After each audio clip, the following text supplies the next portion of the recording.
What's going on, you beautiful cat people? Harry here with two cats, and in this video I want to go over some possible changes coming to Tower Defense Sim by reviewing the balancing feedback channel in the official TDS Discord. But before I get started, go ahead and smash those like and subscribe buttons if you love cats. And on that note, let's get started. The first thing I want to say here is that these ideas are just that, ideas. There's no guarantee that any of these things are going to be added to the game. From what I can tell, this channel is mostly about trying to get a feel from the TDS community about how we would feel if towers were changed in ways to make them stronger or weaker. Like, here's a conversation about turning the Paintballer into a spawner tower. No. And you can just go through here and see what the balancers are saying about their different ideas and see how the community reacts based on how they vote. Now, there is a ton of information in here, so I'm most likely going to make a couple of videos just so I can cover the most interesting ideas in depth. You know what? Let's go ahead and start with the Paintballer. First thing I'm going to let you know is that I've been a fan of buffing the Paintballer in a very specific way for a long time. This tower would be infinitely more useful if it could paint the hidden enemies when it shoots them, allowing the other towers that don't have hidden detection to then attack them. And it doesn't even have to be a permanent hidden detection for the other towers. It could act in a similar way to the Ace Pilot spy plane ability, which grants hidden detection to nearby towers for 15 seconds at the beginning of each wave. The problem with this is that Ace Pilot also gets hidden detection at that level, so it can just attack the enemies itself. I mean, the only real challenge with that is on waves 13 and 15 of Fallen, and by the time you get to the Shadow Boss on wave 24, you're gonna have other stronger towers with hidden detection. So I don't really see this being utilized in-game at all right now. My idea for the Paintballer is that at a certain level, it's able to reveal hidden enemies that it shoots without actually damaging them. And the reveal would only be really short, like 1 second per shot. So you'd want to have multiple Paintballers with different targeting, so your other early game towers, like the Hunter, will be able to damage them enough so that you don't die on wave 15. All right, now I'm gonna go back to what the balancers are saying. Tom says, thoughts on turning Paintballer into a spammy early game oriented spawner tower? Would replace the Paintballer with a paintball complex or something along those lines that spawns a Paintballer unit every 30 to 40 seconds. Earlier levels would have units with 6 to 15 HP with 1 to 3 DPS. Max would be around 25 HP with 15 to 20 DPS. Lots of people are voting yes on this, but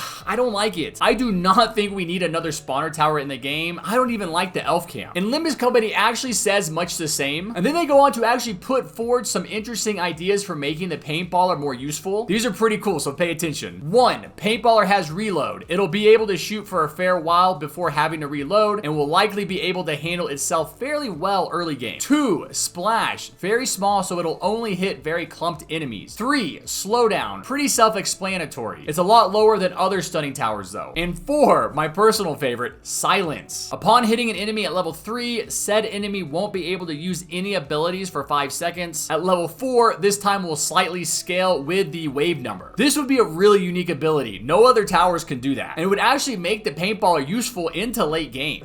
I mean, imagine that it's able to stop the Fallen King from stunning. But let's stop joking around for a second and be real. Bosses are gonna be immune. The real use I could see for it would be to stop the boomers from booming all over our armies. Do y'all remember that period for like a year where the boomers were glitched and they didn't actually stun the towers? That made the game a lot easier, and the Paintballer could make that permanent. Now, to wrap this tower up, the last thing I want to mention is that if any of these changes go through, the price of the Paintballer in the shop will be increased from 150 coins to 1500, which is exactly what the medic currently costs, so it wouldn't be something that players could buy real early in their TDS journey, but they wouldn't really have to grind that long for it either. And finally, here is a spreadsheet Limbus made showing possible stat changes. You can read it. I'm not gonna read it. I'm gonna go ahead and move on. Now I'm gonna cover the most recent discussion Tom has had in the balancing feedback channel. He says, instead of doing a total revamp on the DJ, how would you guys feel about slightly reducing the effects of level 5, reducing range bonus to 30%, reducing price reduction to 17.5%. As a reminder, these are the current max level stats with a range bonus of 35% and a price reduction of 20%. So this is really interesting, and I'm excited to give you guys my take on it so you can let me know what you think. My problem with reducing the DJ price decrease is that if you're using 2 late game towers in your loadout, which you probably do, something like Accelerator, Turret, Ranger, Pursuit, it's already difficult to have them all maxed by the final wave because they're so expensive. So decreasing that DJ price buff would make it to where you can't even get all those towers maxed until it's just the Fallen King left. And then really, what's the point at that point? I think it's a better idea to decrease the price buffs at the lower DJ levels while increasing the DJ upgrade costs so that it takes longer to max. but keep that same 20% price decrease. Or, and this is the crazy one, decrease that max level price buff, but make it so that when two DJs overlap, the towers in that overlapping area get a stacked price decrease. For example, the max DJ price buff is decreased from 20 to 15%, but where two DJs overlap, it goes back to 20% or even higher to something like 22%. This would incentivize more players to bring DJ into their game, which would work out nicely with an overall reduction in the DJ range. So you'd actually need two DJs to cover all your towers if you're playing in trios or quads. Now, I've been talking about this idea in terms of the price decrease, but it would be even better for the range buff. Now, if the devs did introduce this DJ stacking range boost idea, they're also going to want to add a kind of DJ dead zone around the tower so that players don't just place two DJs side by side and cheat the system. This way, they'd at least have to place the second DJ outside the range of the first one so that only towers in that sliver of space between the two would get that bigger range buff. And one final idea I have here is to let the DJs actually buff each other's range. In this case, there wouldn't be any boost increase from overlapping DJs, but instead, the DJs would buff each other's abilities, possibly taking that max price buff from 15% and putting it back at 20%. But honestly, that feels too much like our current system. You're just gonna have two DJs side by side. Oh, well, wait, what's actually interesting about this idea is that Tom also mentions increasing the DJ's placement footprint, meaning you wouldn't be able to place towers as close to it as you can now. They could use my idea where you put two DJs side by side to get back those full price and range buffs, but because the placement footprint is so big, they'd have to be placed further away from one another, meaning that their circles would overlap less, giving a smaller range boost to the outer towers, but a larger one to the inner tower. This would force players to place their higher DPS towers like a golden minigunner closer to both DJs, while placing towers that don't need as much of a range boost on the outside. And now the next thing Tom says here is, how would y'all feel about reducing the commander's range? This wouldn't totally affect the performance on matches like solo, but in trios and quads, it would force the commander player to place commanders in better spots or to get more than 3 commanders. People don't place 3 commanders because of the range. They place 3 because that's how many you need to chain call to arms. So if you had to place more commanders to make up for their smaller range, there's just going to be towers that are not perpetually getting the benefit of that commander ability. But I guess they would still get the passive buff, which is 25%. And I actually don't feel like this is a bad idea. It does kind of feel like these DJ and commander changes go together. Like, they definitely wouldn't change things in solo, but I could see them causing some issues in quads. I guess the solution here would be to set up 2 distinct areas with their own commanders and DJs. So instead of one player bringing each one, we'd have to have 2 players bring in a commander and a DJ. This would mean that more people would have to get good at chaining commander call to arms. But honestly, I mean, if you're playing on PC, this has never been easier since the keybinds were introduced, because we can actually see when the abilities are ready to use without having to click on each individual commander. So they could reasonably nerf that tower, since pretty much every tower that uses an ability got buffed with the keybinds update. Now, the last thing that caught my eye in this channel are some polls that Snacky did about the Hunter. Back in the beginning of April, they said, should the Hunter be improved, with a majority of the votes coming in at maybe, but only slightly. Personally, I'd love to see a Hunter rework. While it has great range, the DPS is so low that you've pretty much got to start upgrading it immediately, which cuts into my farming time. But I did really enjoy using it on, what was that, night 1 of the solar eclipse event. But besides that, I have not come across a time when I thought, Hunter would be perfect for this situation. Now, Snacky does provide a spreadsheet here going over a possible rebalance. I'm not going to go over this whole thing. You can look at it on your own, but essentially it breaks down to the Hunter being cheaper to place and upgrade at almost every level, while maintaining the same price overall to max. The trade-off here is that it's going to do slightly less DPS at every level except for max, where it will do a little bit more. And they go on to propose another crazy idea for the Hunter, and that would be making it an income generating tower, very similar to the Cowboy.